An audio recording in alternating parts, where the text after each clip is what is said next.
বাংলাদেশের ইতিহাসে সবচেয়ে বড় বাজেটগুলোর একটি ঘোষণা করা হয়েছে। আর সেই বাজেটে এমন কিছু প্রকল্পের নাম উঠে এসেছে যেগুলো বাস্তবায়িত হলে দেশের মানচিত্রে বদলে যেতে পারে যোগাযোগ, বাণিজ্য ও অর্থনীতির পুরো চিত্র। পদ্মা নদীর উপর নতুন ব্যারেজ, যমুনায় দ্বিতীয় সেতু, Dhaka Chattogram high speed rail, নতুন এক্সপ্রেসওয়ে, গভীর সমুদ্র বন্দর, থার্ড টার্মিনাল, এমনকি দক্ষিণ এশিয়ার এভিয়েশন হাব হওয়ার পরিকল্পনাও আছে এই বাজেটে। কিন্তু প্রশ্ন হলো, এই বিশাল পরিকল্পনা কি সত্যি বাস্তবে রূপ নেবে, নাকি আগের অনেক প্রকল্পের মতোই কাগজে কলমে সীমাবদ্ধ থাকবে? প্রিয় দর্শক, আজকের বিশ্লেষণে দেখা হবে নতুন বাজেটে কোন কোন মেগা প্রকল্প সবচাইতে বেশি গুরুত্ব পেয়েছে, এসব প্রকল্প দেশের অর্থনীতি ও যোগাযোগ ব্যবস্থায় কী পরিবর্তন আনতে পারে, আর কেন অর্থনীতিবিদরা বলছেন শুধু বরাদ্দ দিলেই হবে না, সবচাইতে বড় চ্যালেঞ্জ হচ্ছে বাস্তবায়ন। আপনাদের সাথে আছি আমি শাহাদাত হোসেন। তো চলুন পুরো বিশ্লেষণে যাওয়া যাক।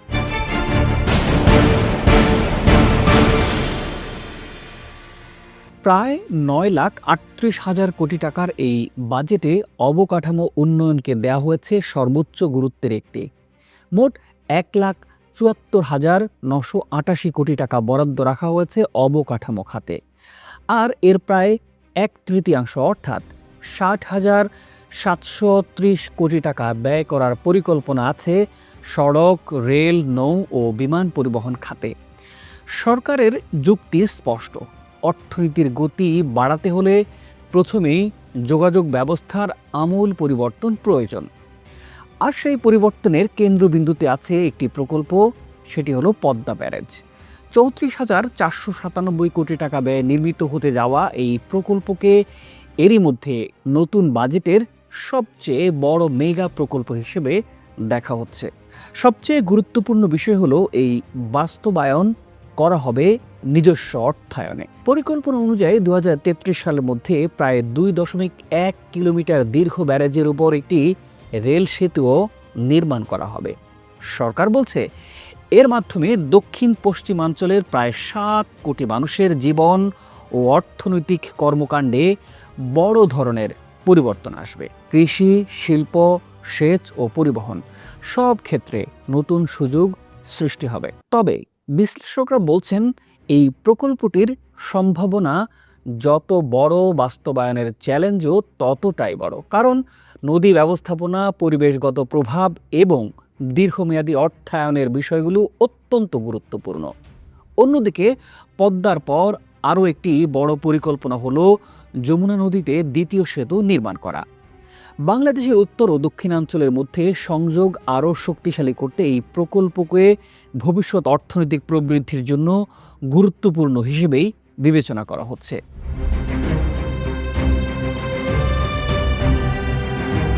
রাজধানীর যানজট কমানোর বিষয়টিও এবারের বাজেটে বিশেষভাবে গুরুত্ব পেয়েছে। বর্তমানে ঢাকা বিশ্বের অন্যতম যানজটপূর্ণ শহর। প্রতিদিন লাখ লাখ কর্মঘণ্টা নষ্ট হচ্ছে শুধু যানজটের কারণে। এই সংকটকে মোকাবেলা করার জন্য সরকার 6টি মেট্রো রেল লাইনের সমন্বিত নেটওয়ার্ক তৈরির পাশাপাশি নতুন করে মনোরেল ভিত্তিক ফিডার নেটওয়ার্ক গড়ে তোলার পরিকল্পনাও হাতে নিয়েছে। এর অর্থ হলো মেট্রো রেলের সঙ্গে বিভিন্ন আবাসিক ও বাণিজ্যিক এলাকাকে আরও দ্রুত সংযুক্ত করা হবে। যদি পরিকল্পনা অনুযায়ী কাজ সম্পন্ন করা হয়, তাহলে রাজধানীর গণপরিবহন ব্যবস্থার একটি মৌলিক পরিবর্তন দেখা যেতে পারে। এবারের বাজেটের আরও একটি উল্লেখযোগ্য দিক হলো ইলেকট্রিক যানবাহন বা ইভি খাতে বিশেষ সুবিধা।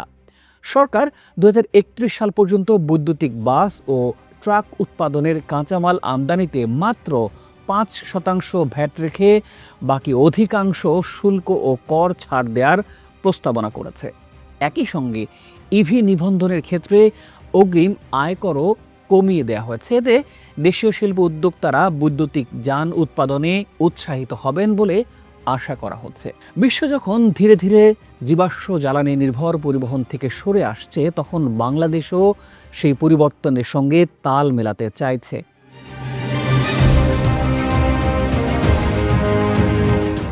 প্রিয় দর্শক, এবার আসা যাক দেশের অর্থনীতির লাইফলাইন বলে পরিচিত ঢাকা চট্টগ্রাম করিডোরে। বাংলাদেশের সবচাইতে গুরুত্বপূর্ণ বাণিজ্যিক ও শিল্প করিডোর এই রুট। এই পথে যাতায়াতের সময় কমিয়ে আনতে সরকার ঢাকা কুমিল্লা অংশে একটি হাইস্পিড রেল লাইন নির্মাণের পরিকল্পনা করেছে। এর ফলে রেলপথের দূরত্ব প্রায় ৮০ কিলোমিটার কমে যাবে। শুধু তাই নয়, ঢাকা চট্টগ্রাম এলিভেটেড এক্সপ্রেসওয়ে নির্মাণেও মহাপরিকল্পনা নেওয়া হয়েছে। যদি এই দুটো প্রকল্প বাস্তবায়িত হয় তাহলে দেশের অভ্যন্তরীণ বাণিজ্য, শিল্প উৎপাদন ও পণ্য পরিবহনে বিপ্লব ঘটতে পারে। কারণ সময় হলো অর্থনীতি, আর সময় কমাতে পারলে ব্যবসার খরচও কমে। নৌপথ উন্নয়নেও সরকারের অগ্রাধিকার তালিকায় আছে। বাংলাদেশ নদীমাতৃক দেশ হলেও দীর্ঘদিন ধরে অনেক নৌপথ নাব্যতা সংকটে ভুগছে। এই কারণে খাল খনন, বাঁধ নির্মাণ এবং গুরুত্বপূর্ণ নৌপথ পুনরুদ্ধারের জন্য পানি সম্পদ মন্ত্রণালয়ের অধীনে 10,533 কোটি টাকা বরাদ্দের প্রস্তাব করা হয়েছে। 309 কিলোমিটার বাঁধ নির্মাণ এবং 484 কিলোমিটার নৌপথে নাব্যতা ফিরিয়ে আনার লক্ষ্য নির্ধারণ করা হয়েছে। বিশেষজ্ঞরা মনে করেন সড়কের উপর চাপ কমাতে নৌপথের কোনো বিকল্প নেই।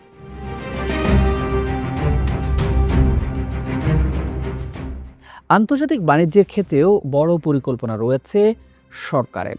মাতারবাড়ি গভীর সমুদ্র বন্দরের প্রথম টার্মিনাল, চট্টগ্রামের বে টার্মিনাল, মংলা বন্দর এবং লালদিয়া টার্মিনালের কাজ দ্রুত শেষ করার লক্ষ্য নির্ধারণ করা হয়েছে এই বাজেটে।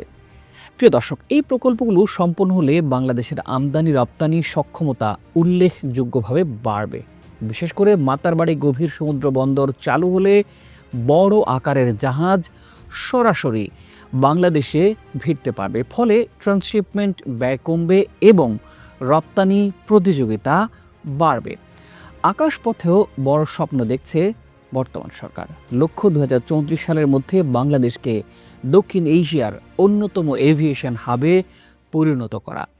এই লক্ষ্য পূরণে বোয়িং থেকে 14টি অত্যাধুনিক বিমান কেনার পরিকল্পনা রয়েছে। অন্যদিকে প্রায় 22,000 কোটি টাকা ব্যয়ে নির্মিত ঢাকার থার্ড টার্মিনাল চলতি বছরের ডিসেম্বরে উদ্বোধনের লক্ষ্য নির্ধারণ করা হয়েছে। এছাড়া কক্সবাজার, যশোর, রাজশাহী ও সৈয়দপুর বিমানবন্দরকে আন্তর্জাতিক গেটওয়েতে রূপান্তরের পরিকল্পনাও আছে বর্তমান সরকারের। তবে এত সব মেগা প্রকল্পের মাঝেও একটি বড় প্রশ্ন বারবার সামনে আসছে, আর সেটি হলো বাস্তবায়ন।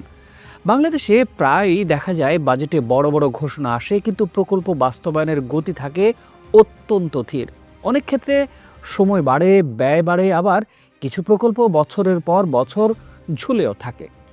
অর্থনীতিবিদরা মনে করিয়ে দিচ্ছেন উন্নয়নের আসল মাপকাঠি শুধু বরাদ্দই নয়, বরং জনগণের অর্থ কতটা দক্ষতার সঙ্গে ব্যবহার করা হচ্ছে।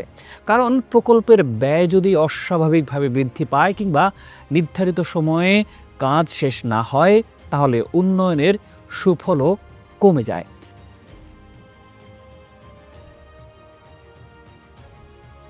নতুন বাজেট আসলে শুধু সংখ্যার হিসেবেই নয়, এটি আগামী 1 দশকের বাংলাদেশের একটি রূপরেখা।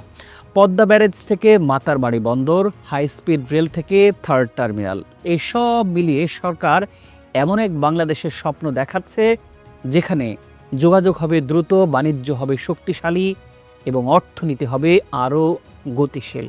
কিন্তু ইতিহাস বলে স্বপ্ন আর বাস্তবায়নের মাঝখানে সবচাইতে বড় পরীক্ষা হলো বাস্তবায়ন। যদি প্রকল্পগুলো সময় মতো শেষ হয়, ব্যয়ের স্বচ্ছতা নিশ্চিত হয় এবং জনগণের অর্থের সঠিক ব্যবহার করা যায়, তাহলে এই বাজেট বাংলাদেশের অবকাঠামোগত রূপান্তরের নতুন অধ্যায় হয়ে উঠতে পারে।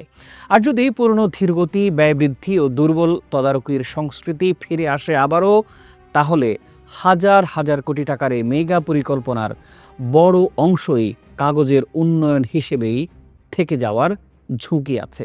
সুতরাং এখন পুরো দেশের নজর শুধু ঘোষণার দিকেই নয়, বরং বাস্তবায়নের দিকে। কারণ শেষ পর্যন্ত জনগণ জানতে চায় একটাই বিষয়, বিশাল বাজেটের সুফল তাদের জীবনে ঠিক কতটা পৌঁছাবে।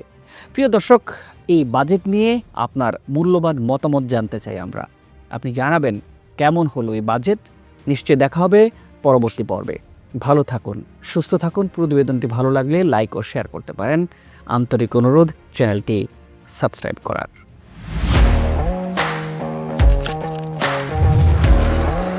প্রফেশনাল স্টুডিও খুঁজছেন? ঢাকার প্রাইম লোকেশন নয়াপল্টনে দেশ সমাচার স্টুডিও আপনার কন্টেন্ট প্রোডাকশনের নির্ভরযোগ্য ঠিকানা। এখানে পাবেন 4K ক্যামেরায় মাল্টি অ্যাঙ্গেল রেকর্ডিং, আছে গ্রিন ও ব্ল্যাক স্ক্রিন সেটআপ, উন্নত মানের মাইক্রোফোন ও sound proof voice over booth. আপনার পছন্দ মতো স্টুডিও ডিজাইন করার সুযোগও থাকছে। Hazrat Shahjalal news content, talk show, interview বা পডকাস্ট যা কিছুই করেন এখানে পাবেন প্রফেশনাল সেটআপ আর ফুল এডিটিং সাপোর্ট। আপনার চাহিদা অনুযায়ী বুক করতে পারেন আজই। কল কিংবা হোয়াটসঅ্যাপ করুন এই নাম্বারে 017202106557। ভিজিট করুন আমাদের ওয়েবসাইট ও ফেসবুক পেজ।